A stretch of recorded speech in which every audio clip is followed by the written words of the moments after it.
I've been attached with the feeling of now waking up with you by my side. Talagang nai-reveal na nga ito patungkol sa ating couple na sila Donnie at Bel Mariano na matagal-tagal na nga rin talagang inaantay at inaabangan ng maraming bubblies ngayon. At narito na nga guys ang pag-uusapan natin. Alam naman natin na ang movie comeback ng ating couple na tayo sa wakas sa big screen ay talagang ngayong May na.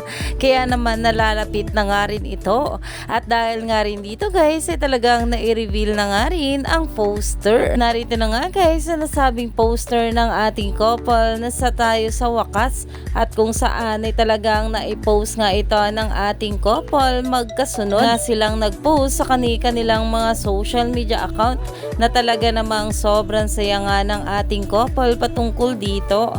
Alam naman natin na ang movie comeback nga ng ating couple na sila Donnie at Bel ang era nga ngayong 2026 at dahil nga rin dito guys ay talaga namang super excited na nga ang maraming bubblies na mapanood ito dahil talagang kaabang-abangang nasabing movie ng ating couple at dahil na nga rin sa poster na ito ay malalaman nga raw natin ang magiging movie na talagang paiiyakin nga raw tayo dito kaya naman marami pa nga talaga tayong dapat abangan sa ating couple ngayong araw.